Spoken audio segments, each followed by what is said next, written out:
Mama aussi attends tozomona babiloko wana keno ba Rwanda ba komi kochola biso ba Congolais. Isa soni na mawa. N'époque à Mobutu oh Paul Kagame ba na ko fuka milonase. Tala Félix o ba beng ba Rwanda ba zo benga epate wana.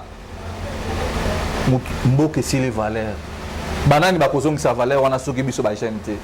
Pona motuna otuni pona seni Mama aussi na loba plusieurs fois. Bitumba na biso eza ni ya seni ni ya élection ne ko libérer mboka na biso na ba Rwanda. Tant Adolphe Mozito alobi ennemi na biso o azonyo ko la biso eza Rwanda to sala bitumba naye. Na ebité bande ko balu bango na langue nini poto bakono eza Rwanda mutu azonyo ko la biso. Yango nga zo bengisa bande ko nyonso. Lutte ya dépolitisation à seni eza nango malamu. Mais eza malamu te pour le moment eza bitumba ya libération ya mboka. Nata oyo balkanisation zo salema monde ati zo monana.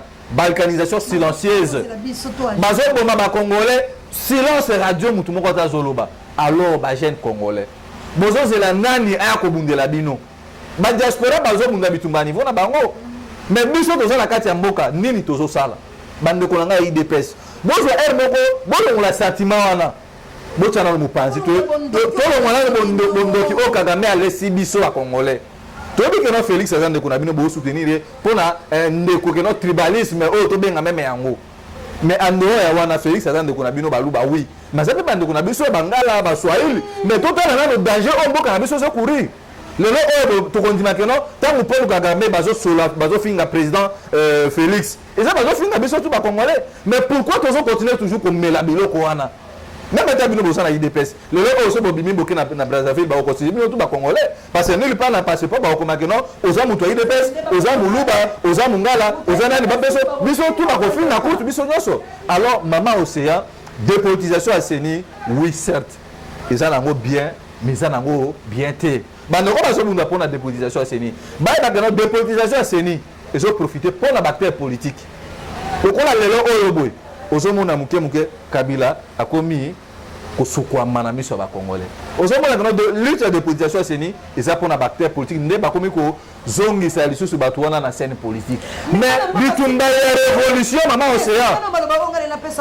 Eza bitumba pona république mobimba. Na pesa maloba par rapport ya IGF balobi et bimisi motango ya misono ya oyo Kabila yibaki eke nango na ba TV ya bapaya et ali siko ko beta moboko ba TV 5 ba TV wana nyoso ya bapaya ezali siko ko beta moboko ya moyibi ya Kabila po totani Kabila lelo IGF aboni yango siko nena tuna IGF kolongola makambo ya ba Congolais pour que ne kopesa yango na balalio ya bapaya tope bitando bike ya bapaya elobela yango IGF akopesa yango epa ya banani pona nini IGF apesa yango atala bitando ekete po tolobela yango et puis pona nini kala o Kabila lombaki batalaki motango ya mission na ye miyibaki te kaka na temps o Kabila lobi na zongi po ete nalongola Félix nesika wana letele ya bapaya ebandi koloba sangisa na makambo yango et ali pe lolenge moko te ya Félix kopesa pe Kabila maboko po ete bapeple bato mona lisusu. Merci mingi mama aussi ya omoni eza juste toki koloba mayele ya ba Congolais eza mukuse acte oyo boye bato ya IGF basali pa ya kulutu na biso alingeti kozwa makambo ya Joseph Kabila kopesa yango na ba radio ba etando eke ya bapaya elakisi faiblesse était elakisi obongo nengo lobi bolembu ya gouvernement bolema botaou ya gouvernement congolais parce que le oyo boye ozomona keno bato ba IGF gouvernement ya Félix Tshisekedi ezu lisusu etomboli lisusu Kabila ekomi lisusu eteki Kabila na lolenge ya malamu bato nyonso bakomi koloba botala Kabila ibaki mbongo pendant 18 ans mibu zomi na mwambe ayibi 136 millions de dollars mais tala esika oyo boye bolema bandeko na biso ya pouvoir bazana yango bato ya IGF babosani keno mbongo oyo Kabila yibi yango pendant 18 ans eza mbongo muke par rapport ya oyo boye nani Félix auti kolia na mikolo oyo boye 3 ans sali na pouvoir na Kabila na Félix oyo auti koyiba 400 millions pli Plus que, donc 4 fois que Mbongo au Kabila détourné, n'engue bango bazoloba. Parce que jusqu'à preuve du contraire, la Kisi Bisso, ma preuve venant nous et la que non, Kabila a détourné 136 millions de dollars. Mais ce que nous avons dans Makambouya, projet à Tizelou, au Mbongo Bimaki a plus de 200 millions de dollars. Si le lot au Mbongo wana balobela en moté. Tu as un projet à 100 jours. Tu as un projet, il y a Makambouya, sur des moutons 58 millions. Aux hommes, on a que non, Talandenge Bandeko, Oeboé, Bazongi si Kabila. Félix Namikolo Mouki a détourné plus de 400 millions de dollars. Alors, mais Kabila, pendant 18 ans, pendant 18 ans, 136 millions de division pendant 18 ans à Kabila. Au moins, Kabila, moi, ne fais que Mouké, la politesse, mais Félix, Aïkoïba, avec beaucoup de banditisme. Yango no mona ki tata mbongo koloba ete Congo eza lokola mutu oyo boye akoisami na maboko ba bandi ba bandi ngona ni bashira lingeti. Est-ce que ni nezana ki babato ya IGF koya nango meme mama osea osala ka pe ba analyse zwa makambo oyo bo salela tala ndenge bisika oyo boleme mimi ba ndeko na biso oyo bazo comprendre bomemi yango bisika epa ba Rwandais oyo boye bato bazo nyokola biso bazo bundisa biso tala bango moko nde basali nini baye kozongisa lisusu Kabila yango wana ozomona ona lobaka à l'époque na mikolo elekaki toke ba biso ba Congolais tokoya ko perdre popularité na biso la muka état d'esprit tokoya kozongisa Kabila na scène politique yango oyo boye omoni Kabila lelo oyo bomutu nyonso akomi kopesa Kabila raison Kabila bandaki koyiba mbongo na kubanga ba Congolais Kabila bandaki kotosa ba Congolais mutu na mutu ozana mabe na ye mais bota la mutu asali 18 ans asali quand même musa koyiba pouvoir pacifique ayibi 136 millions mais mutu asali 3 ans ayibi 400 millions donc bolamu bwa Kabila bobandi kozonga bolamu bwa Kabila ekomi kozonga confiance wana Kabila akomi ko récupérer yango alors nga nazomi tuna biso ba Congolais to kontima lisusu Kabila zonga lisusu na pouvoir tant que est ya mboka na biso eza toujours menacé si baka likambo ya Kabila kasi kende siko na molonga ni moye akotonga bitelo na ba province nyonso okomona teke projet na bango o Kabila lobaki ete nako boma Félix na kokimi c'était la mandoki te kasi na koboma ende na mibeko c'est que siko mibeko ne mibali ko kanga Félix na Kabila lobaki pamba te la ki boma lobana mama Olive siko akotonga bitelo kolesa bato bipene koleka pe na mboka Félix déjà bitelo une seule ici pe mama kuna asa zu esika pe akokende na ba province na mboka siko okomona te Congo mani nesika wana tango peto okowela seni dépolitisé boko mona teke Kabila akomata toko pesa pe bango maboko po ete misala ya bango mimona ni puasa ki ali pe malamo malobo mboka yo mama océan omoni Kabila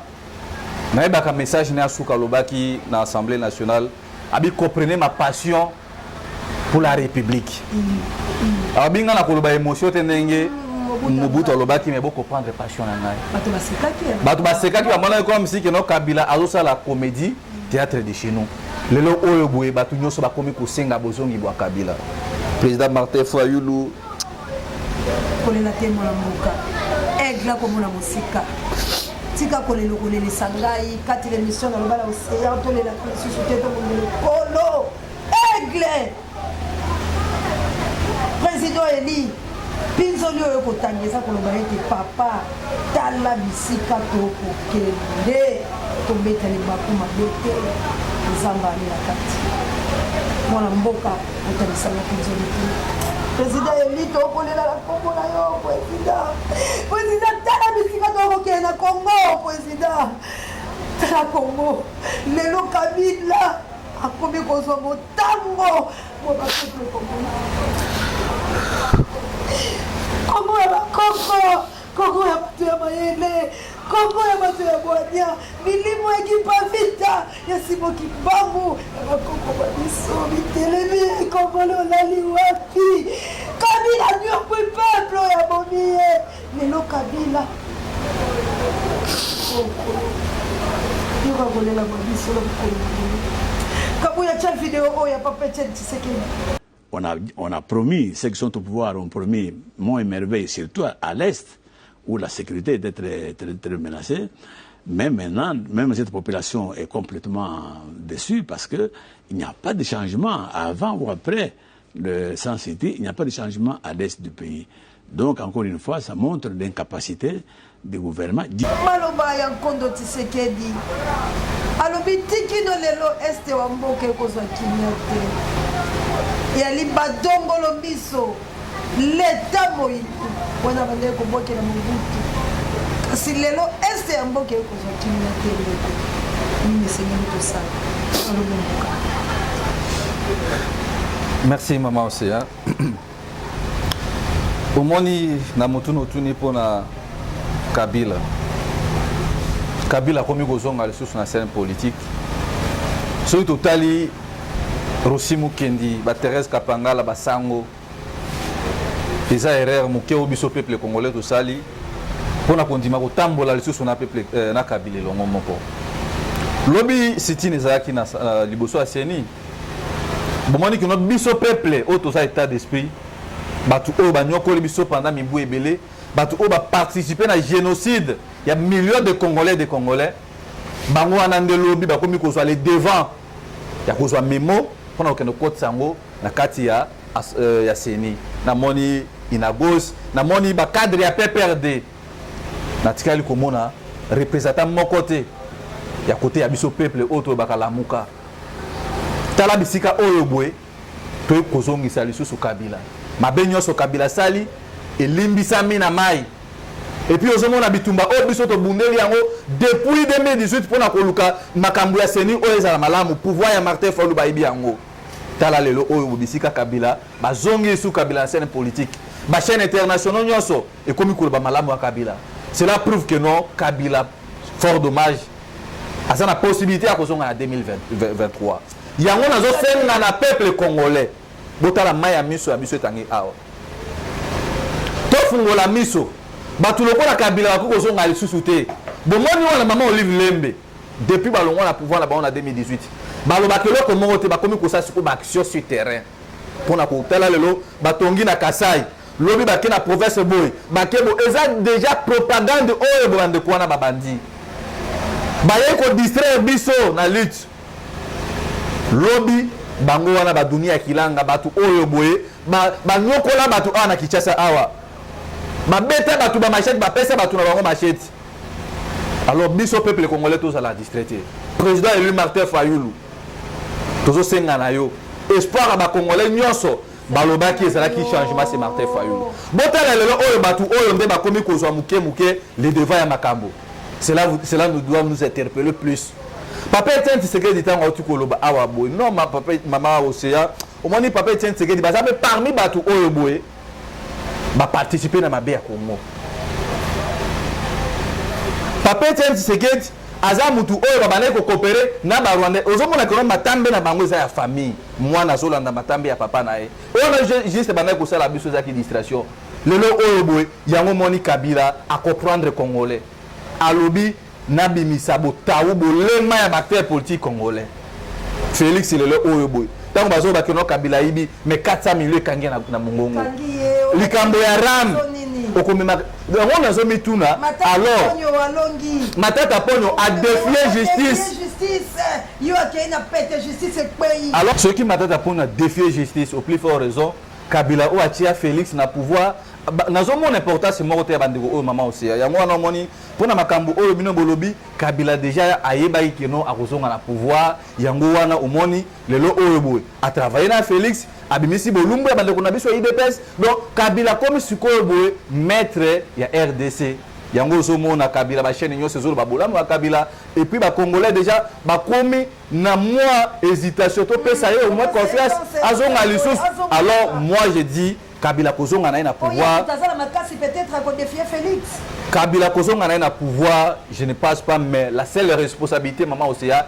eza pas na biso peuple parce que biso peuple tolobaki confiance na biso to pesi yango et pas ya mwana mboka Martin Fayulu et pas ya mwana mboka Adolphe Muzitu ba oyo boy baza pona ko bundela peuple alors peuple congolais tous à la vigilant nazo continuer toujours ko sensibiliser boye ba que non misère ya mboka na biso eza famille ya UDPS ba participer à la misère depuis l'époque ya Mobutu koto bakena kosola ndenge mosusu na butu bake kozwa mbongo ndenge mosusu. Alors biloko wana biso ba jeune il faut toyeba histoire ya mboka na biso banani baza ba traître et puis banani bazo bunda pona mboka parce que lelo oh surtout to komi na niveau que non ba Rwandais Kagame komi kosaka na biso eza juste fruit ya traîtrise mais oyo Félix auti kosala na monde atia la kisi ya que non biso ba congolais to sili valeur na miso ya Félix yango no moni acteur politicien moko français aloba ba médiocre ceux qui ba na pouvoir baluka toujours ko so ba médiocre ba sana na bango yango lelo to moni ba médiocre ba sana pouvoir baluki ba za sous plus médiocre que bango pona koya ko ki sabiso so ni mboka monene ko mboka simba kama lo baloko songela yango toujours na vidéo ya mpaka ko ba aboy Félix Abotema kabula non personnage de comme cherche pas. Ce n'est plus l'enfant de Tshisekedi que vous avez connu. Ezali Tijangala la Tchabatoussi. Ezali Chintuntu. Ezali monstre. Le Congo est humilié à travers ces garçons-là, qui n'est plus l'enfant de Tshisekedi. Qui n'a pas le charisme de Tshisekedi. Qui n'a pas l'esprit de Tshisekedi. Mais il n'a que le nom de Tshisekedi. Lungula Kombowana. Tekala Chilombo. Parce que toi, tu as accepté. Ok, donc tu voulais avoir les honneurs et le pouvoir. Mais un pouvoir qui n'existe pas. On t'a miroité un pouvoir, Chilombo. Je viens par amour te dire ça. Bon, le même amour, dans le calme, comme ça, je ne cherche pas ton argent. Je ne cherche pas ton pouvoir. Je veux le Congo libre, totalement libre. Je veux que tu restes en vie. Parce qu'il n'y a qu'un seul choix. Soit tu acceptes ce que je t'ai dit, on te sauve et on sauve le pays. Soit tu t'entêtes, tu auras tous les Congolais contre toi et tu vas en mourir et les tous vont fuir, mais tu seras mort. Tu n'arriveras nulle part. Nous autres, on a eu dans la mer. Nous autres, on a eu accès à Banzete.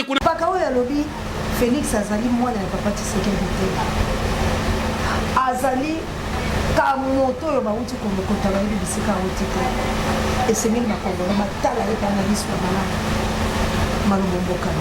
merci maman Osea. Moni papa honoré Mbandaza mutu o ya sali. Oui, yande konaye Félix. Félix depuis un certain temps Toyoka qui batu balobango plusieurs fois non Félix azaki mwana oyo papa Etienne Tshisekedi abokola ki na kati na ndako na ye. Yango zo moni sa malelo que non Félix celui de ko ba quelque sorte ça congolais te. Ezo la non Félix wa Chilombo wa Kagame azo sala pour intérêt ba Rwandais. Mutu aza vraiment que non mwana mboka congolais. Ako ko zo industrie oyo ya minere na biso alongola ngona mboka na ye akota ngoma na Kasai te. Akende ko tia ngona Rwanda. Akende ko délocaliser yango akotia ngona mboka ya Kagame totanga ka dimension aéroport international à Goma. Aucun de Chine, aucun de France, ba Rwanda a komi kwa okita. Donc aéroport ya Goma Félix alobi bozwa. Bozwa nyonso mopanza na Bukavu, Ituri nyonso bozwa ekomi ya bino. Alors, ceux qui bandent quoi cousin na ba demi frère na ba demi sœur na ba komi koloba. C'est ba moni danger o mboka zokende. Alors on a la pesi bande quoi na maboko parce que ba comprendre ça c'est un combat au biso tozobunda. Biso tozobunda combat pour la déposition à sénité. Tout le monde a déposé parce que mboka est en occupation au kulutu na ngawa ya mboke cho lobaka. Mboka est en occupé par ba Rwandais. Oh Félix azui mboka mobimba apesi Paul Kagame contrôler yango. Banani babungi awa na aéroport international Angile. Ba Rwandais bakitaka butu moi. Soki ba ye na Rwandais bazonga ka avion polele. Batona nyoso to bazotika na mboka na biso. Suite na ngwe zanini. N'est-ce pas que non mboka na biso ba Rwandais nous bazo contrôler nyoso. Alors ngai na féliciter bande ko na biso o ba comprendre. Bazwa conscience ya mboka.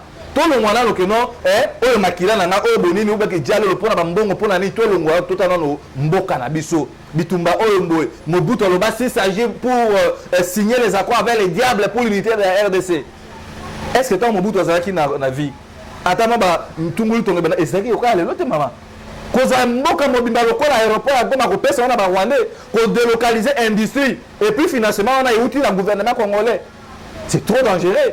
Yango na mama Osea ozomona que no ba Rwandais ba ko respecter biso te soki to sali bitumba na bango te barondais baza na Kinshasa awa toyebi bango pourquoi pas biso ba jeune tozotelema mpona kokende tomona na Afrique du Sud basudi africain babetaka bacongolais kuna kobenga meme na bango bozonga na mboka na bino bokende kotonga na mboka na bino mais pourquoi biso bacongolais toza na esprit wana te keno bozonga bino na barwandais bozonga na mboka na bino mais tokozonga nde nini batraître Félix a trahi mboka mais mpona kobenga na batraître oyo nyonso ezosenga bagene tozala soudé totelema lokola motu moko wana tokosauve image ya papa na biso Lumumba bitumba oyo abunda na age ya bolenge na ye atika yango bitumba oyo baopolo kito bakufa osomona keno eloko nga na kosenga plus yango wana biso soki bagene totelemi te mboka na biso okende na distraction mboka esokende soki otali me bandeko na biso baza na IDPS musala malamu eza te apart kaka kobeta maboko apart kaka koyombela bato lokuta mboka ezokende epuis avenir na biso na Louise kuna na Chikapa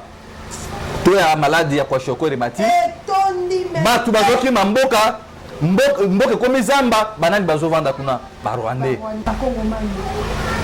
nini toloba oyo tosali te oyo bandeko na biso batuni biso ya MP nini tosali te ni yango oyo oyo esengeli tosala nini tosali te yango oyo tosali te tokobunda te tosali te violence yali te eloko etikali tosala po ete bakamwasi kasi tokoki kokambola boye te na tokolanga biloko misato makambo eza kaka misato Quand l'homme puissant ne change pas l'équipe de gagner, c'est le candidateur. Bon, tu as vu ça pour pas mal. Le prophète de la nation congolaise, Félix akoya kufungola bino miso. Jacques asali ke mwana wana ya bo miso nini ba ekai yo ezaki na miso mabino ekweya. Mission Félix azena ngo ezali misato. Mission na ya liboso ezali ko blanchir occupation. Mission na mibale ezali pour endormir le peuple congolais pour que mission ya misato a légaliser l'occupation et la balkanisation du Congo.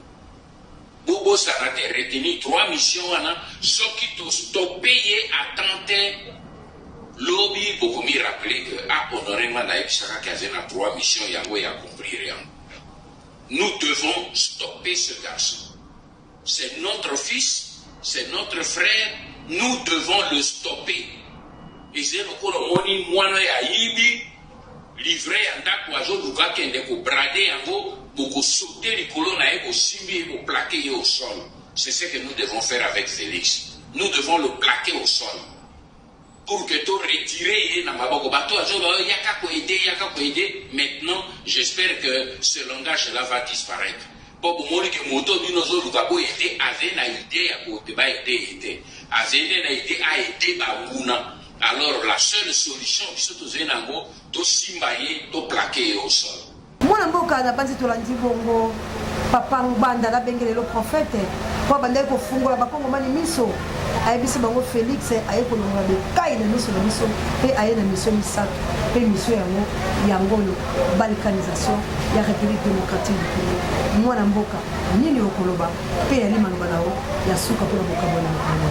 Merci mingi mama aussi lelo obwe papa Honoré Nganda tanga bana ko pesa pour ça la éveil patriotique bato banda koloba Honoré Nganda za na leso apesa bisote mais lelo obwe take mutu obwe azaki komona makambo lelo o tokomi ko pesa raison mission à Félix ya liboso ayena ko ridiculiser peuple congolais valeur ya Congo congolais za une importance moko te na bisika nyonso congolais zotambola ya mibale Félix aye ko bomananu ba congolais zala au moins que nomboka za une valeur te ya misatu Félix aye ko kabola ba congolais et puis azui mboka apesi ya mona mboka Paul Kagame likolo ya nini likolo ya elengi ya tapis rouge.